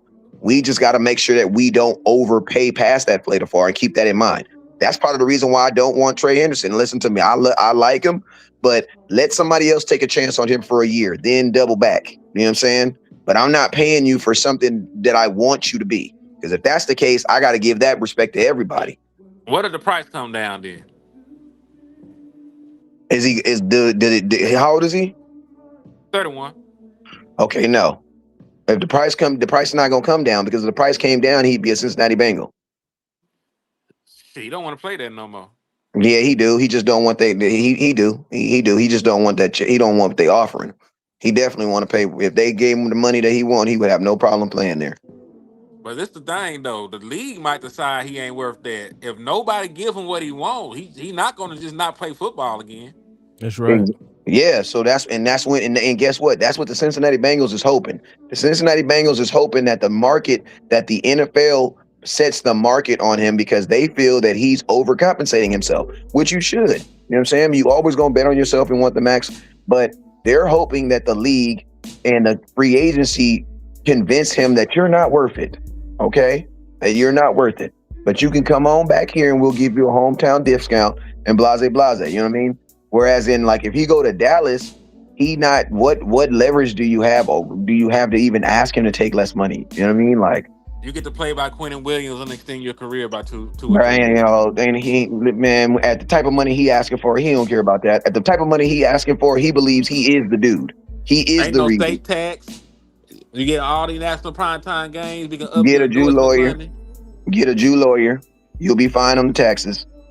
Get you a Hebrew. But just to be political, I mean, I didn't say Jew. Hey, Jesus. Hey, listen, I can say that. I read the word. We can Get you a Hebrew lawyer. Get you a Hebrew, like Nipsey Hussle said. We gonna get us a Jew lawyer who gonna cook them books, and we gonna be all right. Crazy. But yeah, man, I don't think. I mean, listen to me.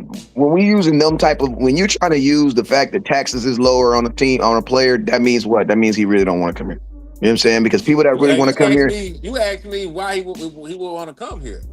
Oh, I know, but football wise, you know, it's about the roster around them. Now, if they do some gangster shit, you know, because this would be one of the best fronts in the league with him on it. He ain't never played with a defensive tackle as good as Quentin Williams. Yeah, but I mean, and I think also a attractive point is when you this close to the end of your career. You know, if you think a career after football, one of the things that I always had you hot is to play for Dallas. Like, I don't know why more players don't think like that, to where, you know, if it's close, sometimes if you're at the end of your career and that competitive, go with Dallas, because if you can be known as a Dallas Cowboy, that's gonna open up your job market like crazy after football. So it's some selling points to bring them to Dallas, you know, and you know, some people go for it, some people don't. You know, I think Gilmore was somebody that, you know, was really kind of pro playing in Dallas because his dad was a big time Dallas fan. So that was a sentimental reason, you know. Like, we never really know the reasons why some people might be willing to kind of take one of Jerry's discount, but some of them do, you know. But definitely, I'm all the way in the trade train. I don't think it's possible, but I'm in a trade train because of his style of play. Is not just based on athleticism. He got brute strength, and he's a technician with the best get off. Like, he got great get off, bro. Like he get off crazy, you know, when it's on third down, you know. So he would be exponentially impactful with Quentin Williams, man. Our front would be so dope, bro. So dope. Like, how much you willing to give him? How much you willing to give him? I mean, whatever it takes. I mean, like, it's Because at this point, you can't get no trade unless you're ready to break the bank. Like, ain't no use talking about it. Like, if you got to be willing to give him, whatever the market then decides. And what kind of hard decisions would you be willing to make that happen? Because it probably would be hard decisions that would have to come with that. Like, you're probably not going to be able to keep 3 defensive tackles making $20 million either with a Trey Henderson. Like, you going to have $80 million on your defensive line? I mean, there's somebody I know I can move next year. That's not even a talking point. You get Oh, out of that. it's a talking point because you got to remember who we play. I mean, I can get out of his contract. I ain't got to think about it. I already got. Oh yeah, I feel you, but I'm saying this. I'm just saying I don't think the Dallas Cowboys are going to have that type of money on their defensive line. Like I don't believe that all 3 of them dudes are going to be on this defensive line to start the season off anyway. I believe one of them dudes is going to get traded. You know what I'm saying? I would lean probably toward Osia Odigizora because I just don't see the Dallas Cowboys playing that type of money for 3. Like, I don't see them doing it. They don't. Yeah. They don't value defense. They don't value defense like that. And think about this right here, man. Like, I think guys like Jadeveon Clowney mace it up for Trey Henderson because they're like, bro, we got Jadeveon Clowney off the couch and he gave us 8 sacks for how much? So it's like when you get that type of production from guys off the couch for cheap, it makes it hard for me to believe the Dallas Cowboys are about to go out here and pay when they could have just paid. I don't want to say it again, but they could have just paid Micah Parsons if you're willing to go get Trey Henderson. Like, this clearly lets you know that you made a mistake. And the Cowboys don't like feeling like they made mistakes. So I don't feel like they're gonna make that big splash for an edge rusher.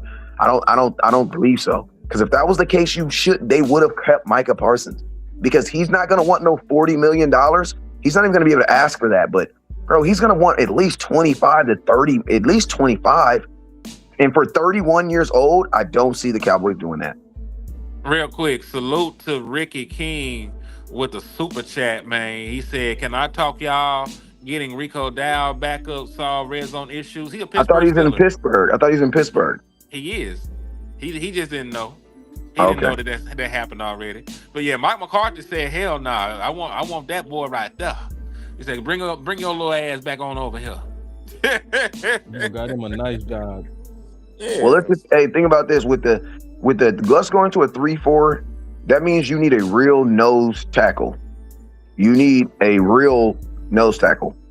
So that means Q is probably not going to be leaving the field. No, he's not. So one of them dudes at $20 million is going to be on the sidelines. So they were talking about playing Osa sorry ass at the 4i. Like they trying to make that. They trying to put a square. I know, but they're trying. I'm just telling you what the fuck they said. I'm telling you, they are trying to make him do some shit that he cannot do. Hey Derek, stop being a weenie. If you can go. There's a bunch of Dallas Cowboy pages that's gonna give you a bunch of feel good conversation. But if you're looking for a real conversation and talking about some all this negativity, no, go sit on a nail. Devin Lloyd just signed with the Panthers, y'all. It's not like we were trying to get him anyway, but Devin Lloyd is also off the table. He signed with the Panthers? Yeah, Panthers having a good offseason. Man, listen, y'all. 3 years. He didn't even sign for a lot of money, dog. Hey, can you do me a favor, Hen? What's up? Can you bring up your $130 million graphic, please? Yeah, give me a second. I don't even know if I still got it, but let me see if I can find it. I got it if you need it. Let me go look. I can email it right to you, bro. Hey, shout out to Ricky King. Shout out to Ricky King with the $5 super chat. He said it seems like front office trust Blue. They don't even know. They don't even know Blue to trust him. They're hoping. That's called a hope. They're hoping. This man played 2 quarters of football. Yeah, they don't even know him. Like you can't trust something you don't know. They have faith in him. We can say he has faith in him because faith is an object of things not seen. Because I ain't seen nothing from him. You know what I'm saying? So yeah, I think they have more faith in him than they have trust. And go get Deebo Samuels. Why not? Shoot. You know what I'm saying? Go get him. Why not? I go watch now. Say what? All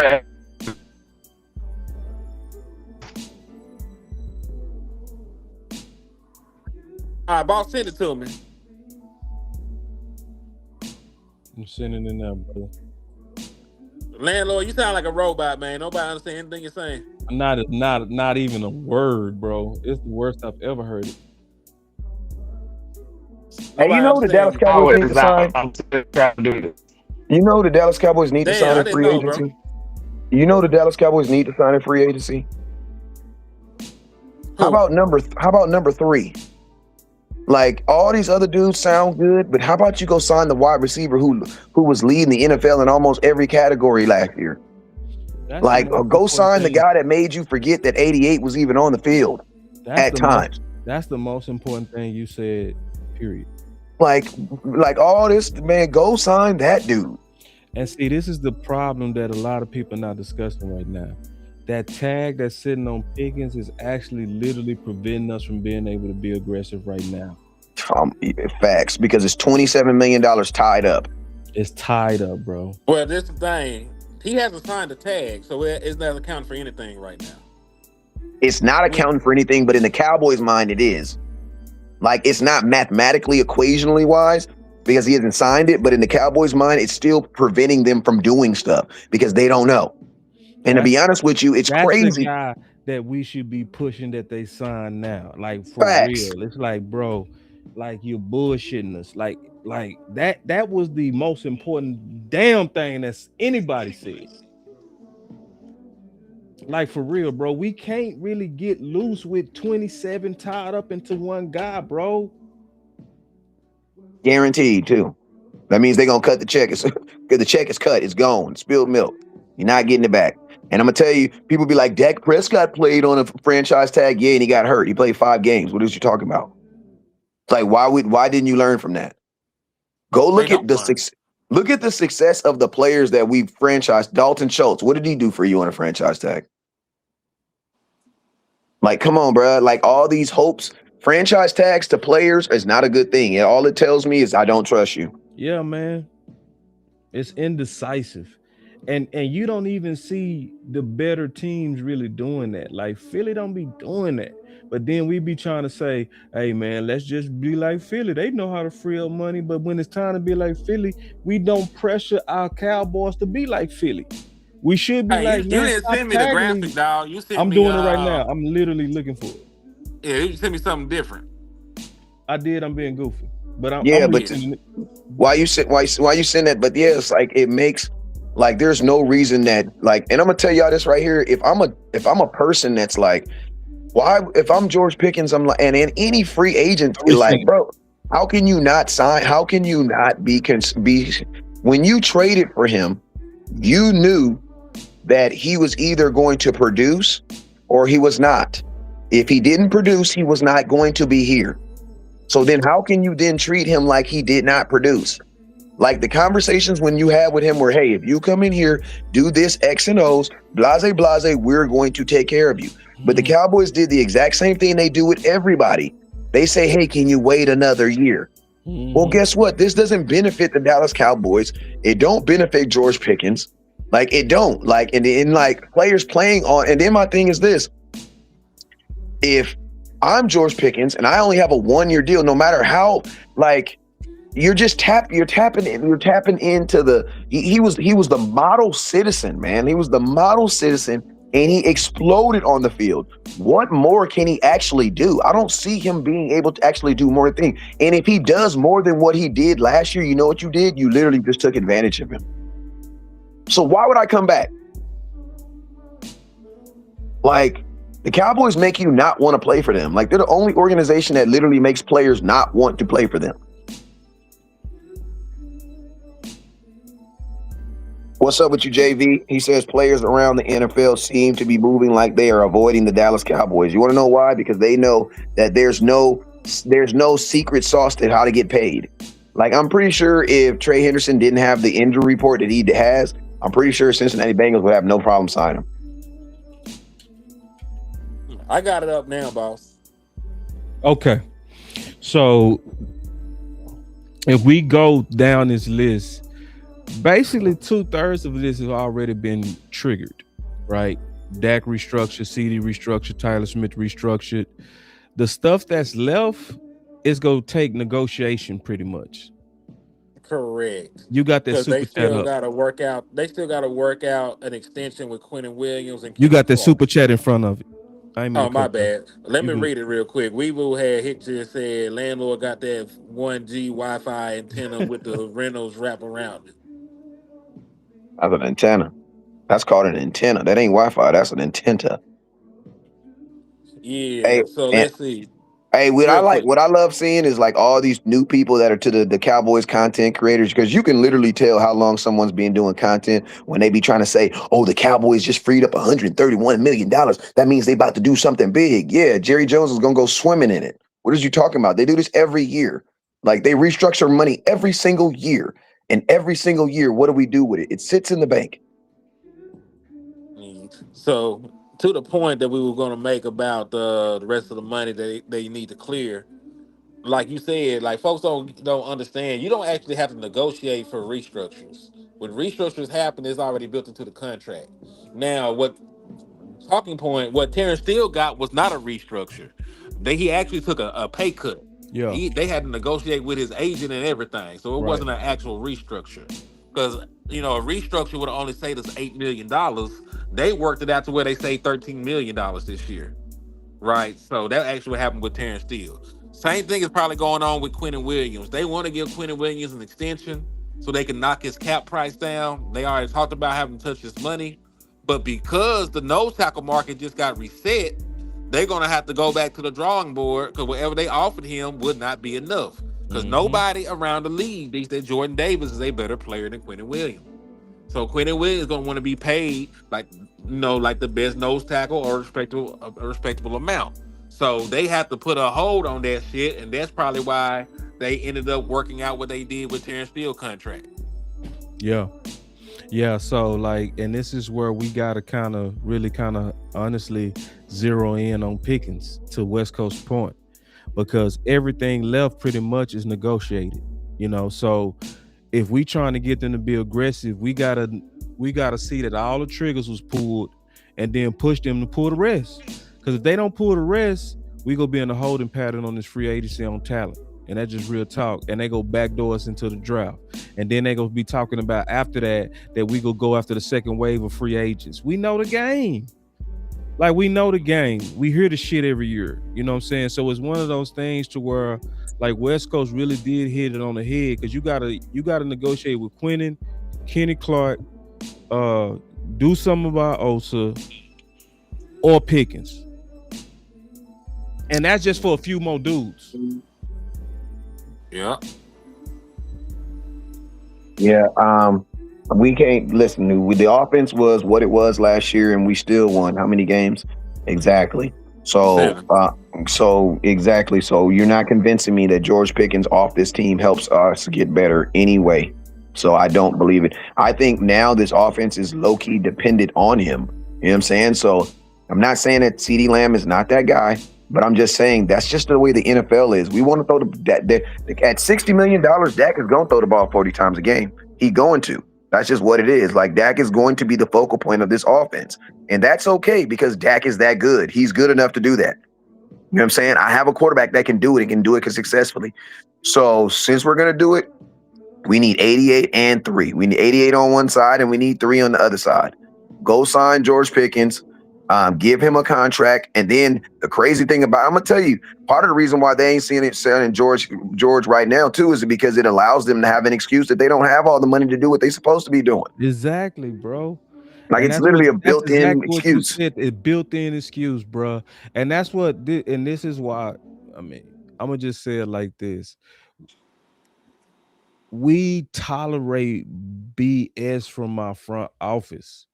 Like the fact that David Mulugeta said the week before the combine, I am looking to talk to Jerry about Pickens combine week. Then we let Jerry sit on that bus and say, I didn't even talk to David ever. And you know what we put all our content on? That empty ass promise. that promised that I was gonna bust the budget. Oh man, Jerry talking different. He talking different, man. I kind of believe it. I kind of believe it. And like, get your ass on, bro. Like, how did this dude literally just say, I ain't talked to the dude that I need to talk to free up the space, but we over here believing an empty ass promise? And we don't push him, bro. We don't say this is unacceptable. We don't say no, bro, that don't line up. And see, we sitting in this same hole where we need him to sign Pickens, bro. Yep. Yeah. Also, if you're wondering, Devin Lloyd only signed for 15 APY. He ain't even break the bank. Damn, for real? He got a 3-year, $45 million deal. The Dallas Cowboys could have did that if they wanted. They could have did the Dean deal if they wanted. They could have did the Quay Walker deal if they wanted. They listen. Even with money sitting out there, the Dallas Cowboys have positive equity and salary cap right now. They have money right the fuck now that they can sign people. I mean, theoretically, you probably could have gave the contract you just gave to the safety to that young man right there. You probably would have took it. You put $2 extra on that bitch. He might have took literally. Literally, bro. And listen, how we be just letting them get away with that shit. Like, forgive me for cursing, but like, look how we just be like, oh man, we offered them equal for Dean. We offered them equal. What kind of shit is that? If I offer you equal, you leave it up for me to make a heartfelt decision. But if I give you a little bit more, that makes it about the money. Man, like, we playing so passive. That, man, we passive, man. Yeah. And Roderick, he says, because when you're a contender, listen to me, you don't know you're a contender until everybody else is falling off. If you don't believe, go ask the Jacksonville Jaguars. Ain't nobody gonna tell me that before this last year, they thought that the Jacksonville Jaguars were gonna be in the playoffs and doing all this other stuff. They were just picking number 3 and pick Travis Hunter. If you don't remember, there's a reason why they was able to get Travis Hunter, because they sucked the year before. What a difference a year makes. Patriots was ass, weren't they? Patriots picked high as hell last year. Went to yeah, what a difference a year makes. I don't want to hear that. Nobody knows. Everybody believes they're a contender. The Cowboys, listen, everybody believes they're going to win the Super Bowl. We're just the only fan base that says it. I get tired when people go, oh, the Cowboys think they're going to win it every year. So does your team do. So does your team also too. Thank you, bro.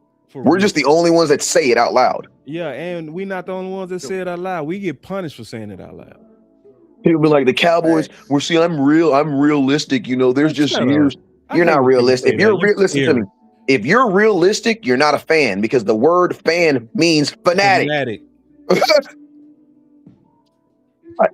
Exactly. All right, listen, we've been going crazy, but I got to get the hell off of here. Well, damn. I ain't gonna lie, bro. I needed this today. Thank you for hosting this and allowing me to speak my mind on this great platform. Man, no. That boy say, man. You sound way too politically correct, man. Hey, man. Appreciate you, my nigga. Like, that boy said, man. Don't do that, boss. I feel you. Man, I appreciate y'all for coming on here, man. These be on the verge of being like 40-minute shows as I have other folks on here to talk to, man. So I appreciate y'all, Land, everybody that came in here, you know, because this would have been over. I'm glad that we had a chance to talk. I'm not finna kill them just yet. I'm gonna give them one more day. You say one more day? A day, a couple hours into the day, matter of fact. I need to wake up to yeah, for real. Real talk. But hey, thank y'all. We're gonna go live tomorrow, man. Where's clear schedule? We're gonna go live tomorrow, man. And we get back on that film tomorrow. We got about 5 or 6 people to scout, if you can. Yes, I can. Send this nigga the link. We all just jump on there and watch people, man. We all just watch the film, dog. I don't want Wes on no film, man. Nah, bro. I pass on Wes, bro. Like, I like Wes when he freestyle, man. I don't want Wes on film, man. He get distracted, bro. Don't do that nigga like that. Hey, I'll be watching film and then we watching other players. That's why, my bad. I go to the movies for the previews. I go to the movie for the previews. Can I give a final word though? If you're not, of course. Thank you, brother. So I already pushed on Twitter. I already see a lot of activity going on right now. I just started the campaign on Twitter. let's get behind it. I see y'all pushing it. I see it, and y'all doing it fast. I mean, the shares on this are already dumb. So I already starting to push out right now that Kayvon Thibodeau campaign, dibs on Thibs. So let's get on that, man. Let's start putting that in the atmosphere. Let's start pushing that anytime you get a chance. Cause see, we got a short window to push for these high level players, cause deals are getting done, right? And sometimes we want to be the people that spark these discussions. The very, very, very first show I've ever done with West Coast, I was also with Barry, right? And I ain't gonna never forget. At the end, I was trying to figure out what I wanted my identity to be. You remember that, West? I don't know if West remember that. Of what, of the team? It was my first show, and I did the content with you because I wouldn't even be doing content if it wasn't for West, right? So West pulled me, right? And so we did a community show. He had about 7 people on. I spoke for about 3 minutes, right? So, but at the end, we was just all talking about me, him, and I think it was Barry, right? And I said, man, how should I kind of go about this? I ain't gonna never forget. He said, we don't break news, we make the news. He said, that's what we're about. We create the conversation. I ain't never forget that, and that's what I've been about ever since then. Like, and you can see when we really, really lock in on something like we doing on Thibodeau, don't be surprised if you start seeing more people pick up that conversation for the Dallas Cowboys. So that's something that we got a short period to kind of try to push that, try to put that in the atmosphere. We need some writers to pick up on it, start kind of pushing that idea that where it could potentially get in the building. Like some people will sneak this and say that we, screaming at the clouds, but anybody that's watching us, like really watching us, they know that a lot of ideas come from the debates that happen between us, the thoughts that happen between us. How many people that know this 130 by heart? They don't even know it was him that made it, but people know that number, don't they?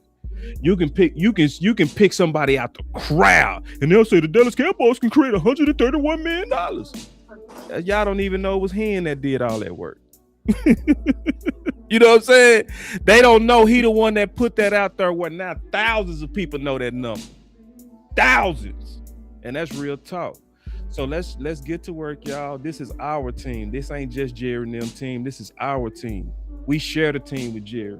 Yes, he wears the crown. He make the hard decisions. He write the big checks, but he also smart enough to listen to his customers. So let's just make sure that we continue to push ideas that's best for our team, man. That's my final word, bro. Yes, indeed. My final word, man, is Cowboy, open up your wallets, man. I need you to invest for success. Put your money, in a situation where it can prosper and grow. And right now, you fielded the fourth worst defense in NFL history last year. Worst defensive franchise history. I'm not expecting you, to fix it in one go around, because Rome wasn't built in a day. But I need the Dallas Cowboys to really try and go out there and build an infrastructure where they can go out there and improve the team, man, mightily. Like, I need you to invest something at that corner position. I need you to get you a linebacker. I need you to actually show me you care about getting another pass rusher at this point. It ain't got to be word-breaking. It ain't got to be word-breaking, but position yourself to where you ain't horny going to the draft. Because a horny nigga will fuck anything. You don't need to wake up with a baby mama look like Bigfoot, man. Motherfucker got a peg leg and a bad eye because you out here just feeding for coochie. Put yourself in position to where you just ain't out here fucking booger wookers, man. Don't go out sad. Don't go out sad like that. We can't even bring you around to the functions no more because you done knocked off Big Bertha. You got babies with Big Bertha, man. So don't do that. Don't go out like that, man. That's my final word, Dallas Cowboys. That's my boy, my final word is Dallas Cowboys. Get back to what made us successful when we did have success, man, and that is, man, pay your players, man. Pay the players who have already been wearing the star. You know what I mean?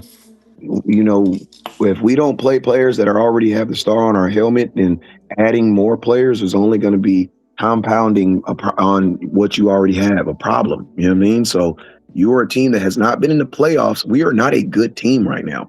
So we need to stop acting like we are. We are a team that has not been in the playoffs in 2 years. You know what I'm saying? So we need to be aggressive. We need to move like a team that hasn't been in the playoffs and a team that wants to get there. And not only get there, but understand that everyone around us is in this. Like, listen to me. Dan Quinn got one more year in Commander World, and his ass gonna be gone. The Giants, they're tired of sucking. They're tired of wearing trash bags on their head.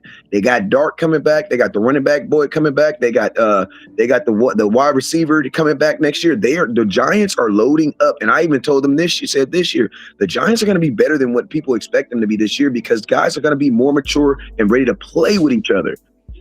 The Philadelphia Eagles, they are who we all thought they were, but they're still a playoff team. Cowboys are literally third in their division right now. That is not where we want to be.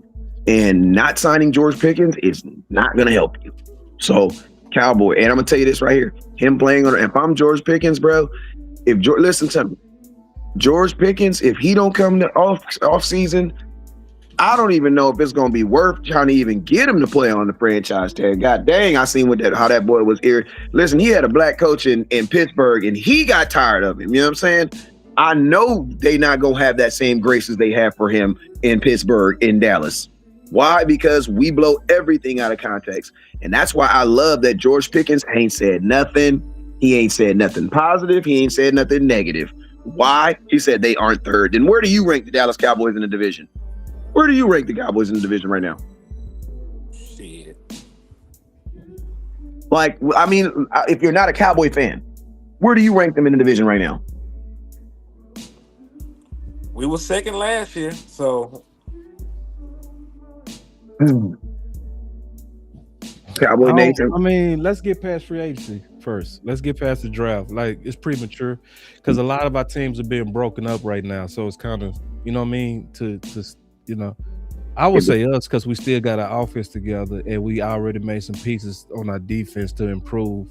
Right now, I say us. Well, especially because Philly's starting to break apart like easily. Philly is breaking. Cowboys, go sign your own players. You're already making money off their jerseys. You can make more money off it. Go sign their own players. Real shit. All right, y'all. I'm finna go be a family man for a little bit. I'm gonna holler at y'all. Fuck Jerry if he don't get something right. Pay GP. Pay Trayvon. Trade for Tills. We're gonna do deals for Tills, man. Fuck it. We just gonna go get somebody at this point. Man. Yeah, man. And in the words of my brother West Coast, he coined this shit. Never look down because the star was up, man.